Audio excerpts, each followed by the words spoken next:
eraya aan soo qortay waxaa ka hadleen sanatarada iga horeeyeen dib uguma noqonay hal qodob uun baan dul istaagay qodobka 30 qodobkii 30aad farqadiisa koowaad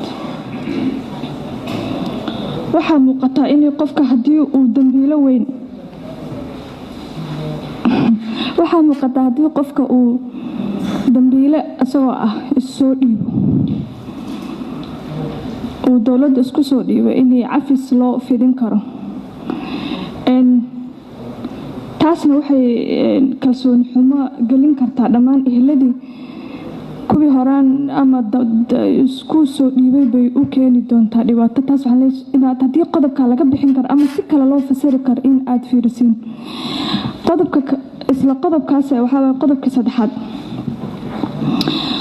qodobka saddexaad bataatan wuxuu ka hor imaanayaa magacii sharcigan waayo sharciga haddii loo sameynayo argagixiso haddana inay opportunity la siiyaa ku qoran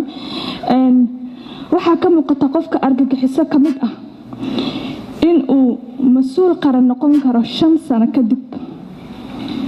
soo ma dhici karto qofkan si uu asagoo hadda argagixiso ah si uu isku soo dhiibo asagoo og inay ka dambayso 5 sano because already qofkan waa argagixiso wuu soo dhiibay 5 sano xabsigu ku jiray xabsigii markuu ka soo baxay kadib xil buu dowladda ka qabtay marka waxaan qabaa qof argagixiso ah inuu xil dhanba uusan qaban karin xil dowlad iyo xil yarbo waayo adduunka haddii aad fiirisid iyo waddankeena Soomaaliya isku fiirisid adduunka waxaa waaye qofka robbery kaliya asagoo wax xaday afarihiisa markii laga qaado kadibna database-kii la geliyo xitaa yaanyo banaanka kuma gadi karo iska daa xil kale loo dhiibo marka waxaa aaminsan yahay once argagixiso is always argagixiso he will never change si kasta oo maskaxdiisu u dhaqdid he will never change argagixisada unbuu ahaanaya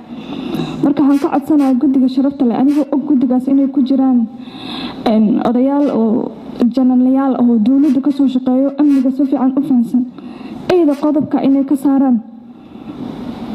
ama haddii ay ka saarin inay wax la fahmo ku qoran because lama qaadan karo qof argagixiso 5 sano kadib xabsi ku jiro